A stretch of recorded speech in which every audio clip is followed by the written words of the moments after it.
शुरुआत करते हैं. As you know the topic is work versus passion, लेकिन सपने से शुरुआत करते हैं. नाम सुनकर ही बहुत लोगों के चेहरों पर मुस्कान आ गई है.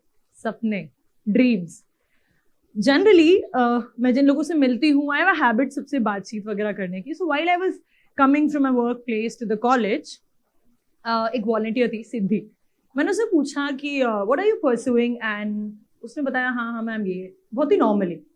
And when I asked her what you wanted to become, like what was your dream, suddenly I could see a shine in her eyes and she said, "Mom, I like dancing and I always wanted to be a dancer." And अक्सर ऐसी कहानियां हमें हमारे चारों तरफ या शायद खुद के अंदर भी मिल जाती हैं. We end up becoming something जो पता नहीं शायद हम कभी बनना नहीं चाहते थे या वो कभी प्लान का हिस्सा ही नहीं था. लेकिन anyways लक्ष्मी जी देखकर या फिर किसी भी रीजन से हम उस क्राउड का हिस्सा बन जाते हैं. Then I asked बाबूलाल काका who was driving, काका आपको क्या बनना था? मैडम हमें तो ड्राइवरी ही करनी थी और हम तो खुश हैं. Literally he accent and this is what he said. You know, and again जिस प्रेजेंट को वो जी रहे हैं उसे बताने में उनकी आंखों में भी मुझे चमक दिखी. एक तरफ एक पढ़ी लिखी लड़की जिसकी आंखों में चमक काश, था, चाहती थी ऐसे शब्दों के साथ दिखती है, और वहीं दूसरी तरफ there are people who are living their dream. And automatically आपके एक्सप्रेशंस को कंट्रोल करने के लिए कोई बोलता नहीं, लेकिन जब आप उन चीज़ों के बारे में बातें करते हैं ना जो आपके दिल के करीब होती है, तो भौहें अपने आप उठ जाती है और चेहरे पे मुस्कुराहट और आंखों में चमक ऑटोमेटिकली आ जाती है. उसके लिए ना किसी को फोर्स नहीं करना पड़ता.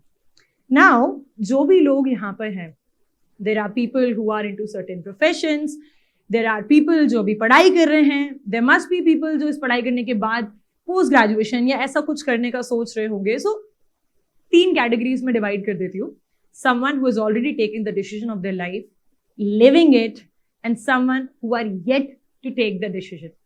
और मेरी बात उन दोनों लोगों से, स्पेशली अगर मैं उन लोगों की बात करूँ जो किसी ना किसी प्रोफेशन में हैं, तो हार्डली आई थिंक बहुत कम ऐसे लोग होंगे जो बोलेंगे कि हाँ मैं तो यही करना चाहता था. जैसे मैंने नवनीत सर से बात करी तो उन्होंने बोला यस मैं तो यही करना चाहता था, बहुत मुश्किल हुई but now I am living it. वहीं कुछ लोग ऐसे बोलते हैं कि यू नो घर में कुछ प्रॉब्लम हो गया था, पापा ने नहीं करने दिया, मम्मी ने नहीं करने दिया, या फैमिली कल्चर ऐसा है, या फिर जो भी रीजन. बहुत कम लोग होते हैं जो ये कहते हैं कि मैं नहीं कर पाया. बट बताएं सबसे बड़ा रीजन सारी दुनिया में नहीं है, सबसे बड़ा कारण हमारे खुद में.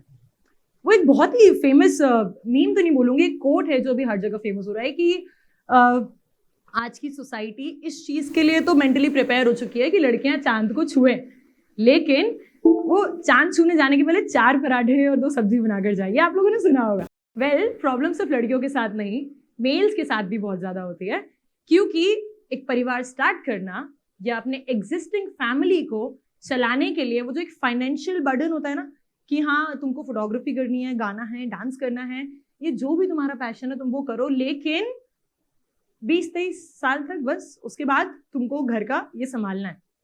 और अब यही सेम एक्सपेक्टेशन लड़कियों से भी होने लग गई है, बस वो थोड़ा एक्स्ट्रा बर्डन आ जाता है, but that is okay, part and parcel of the life. So now which brings me to the point जिसे हम दूसरों के लिए तो एक्सक्यूजेस वर्ड यूज करना पसंद करते हैं, लेकिन खुद के लिए मजबूरी कह देते हैं. मतलब दोनों का सेम है, बस पर्यायवाची अलग हो जाते हैं तो भावनाएं बदल जाती हैं. जब कोई दूसरा कुछ नहीं बन पाता है ना तो हम कहते हैं यार क्या एक्सक्यूजेस दे रहा है, और वहीं खुद की बात होती है तो तब हम फील कर पाते हैं उस चीज को. लेकिन भीड़ का हिस्सा बनना ना बहुत आसान है.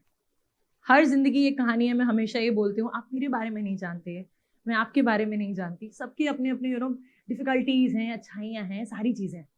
लेकिन एक व्यक्ति या एक चीज जो आपको आपके सपने से करीब ला सकती है वो कोई और नहीं है, वो आप खुद हैं. तो इसीलिए सबसे पहले दुनिया को अलग चश्मे से और खुद को अलग चश्मे से देखना बंद कर दें. वैसे लोग बोलते हैं ना कि दूसरों को ज्ञान देना बहुत आसान होता है, खुद को देना मुश्किल होता है. बात बिल्कुल सही है. मिरर में जाओ और खुद को ज्ञान दो, दूसरा समझ के देखना, तुम्हारे प्रॉब्लम्स के हल ना आराम से बहुत जल्दी आ जाएंगे।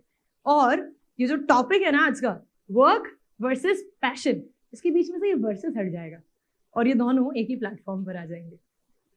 वेल, अगर मैं उन लोगों की बात करूं जो already end up landing into something, अब तो कर ही रहे हैं, अब तो उम्र हो गई है, 50 हो गया है, 60 हो गया है, बच्चे हो गए हैं, व्हाटएवर एज यू आर, लेकिन अगर तुम्हें क्रिकेट पसंद था तो जरूरी नहीं है तुम विराट कोहली बनो, जरूरी नहीं है कि तुम महेंद्र सिंह धोनी बनो।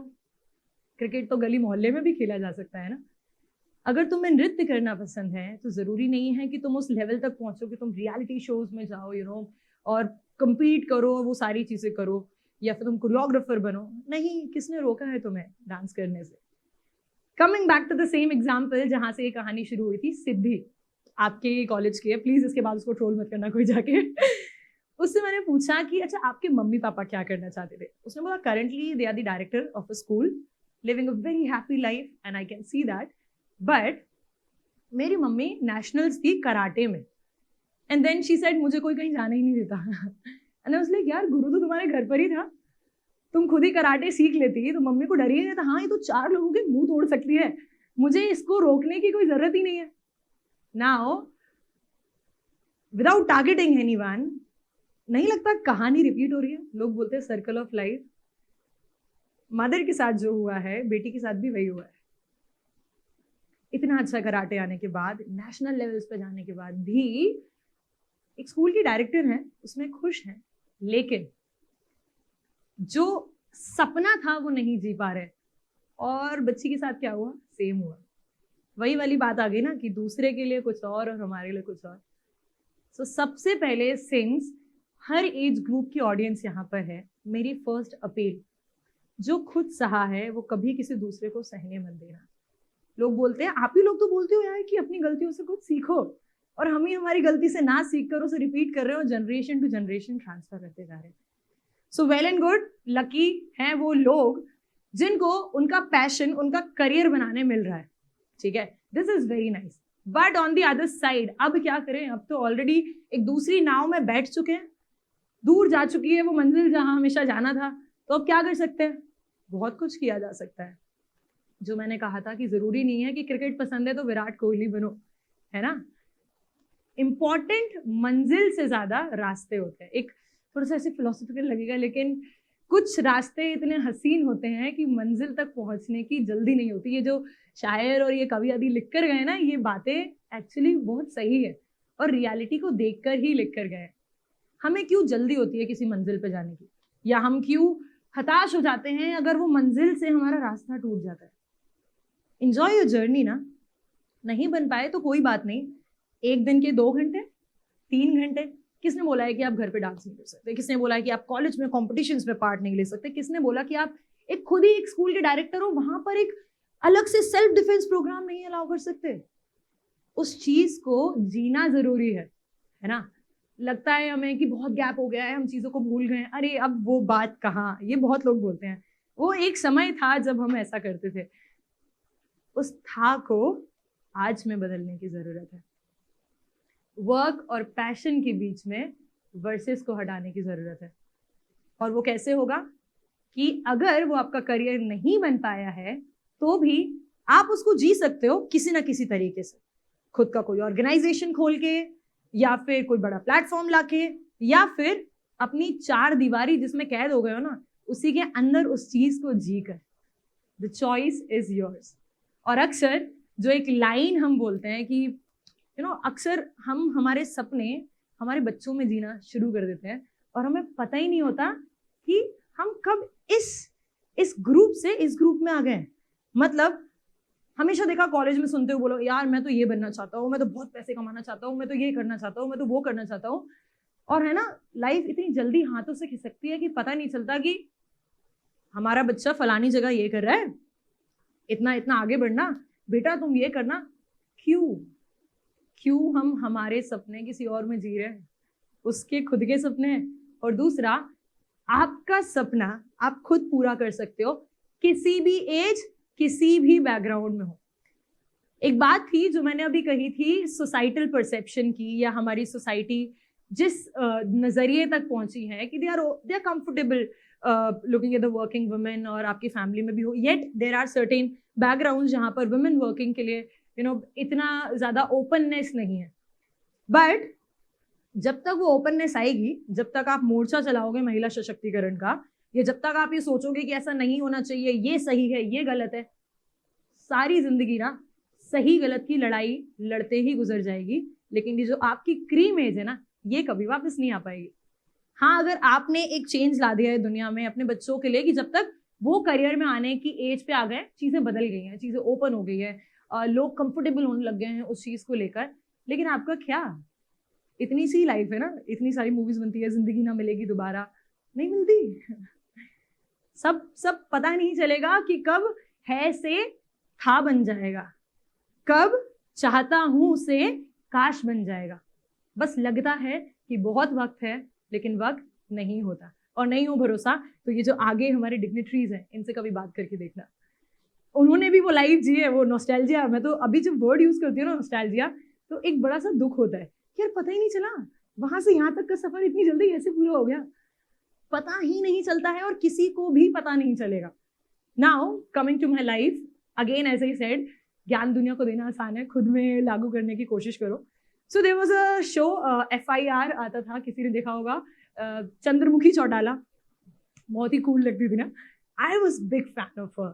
मतलब भगवान की दया से और स्पोर्ट्स में होने से मेरी हाइट अच्छी थी, तो मुझे बड़ा एक सपना होता था कि यार ऐसे बनना है. तब नहीं देखते थे कि किस पोस्ट पे है, सब इंस्पेक्टर है, जो भी है, कोई पोस्ट नहीं देखते थे. बस उसको देखते देखते ना मेरा एक सपना बन गया था कि मुझे पुलिस में जाना है.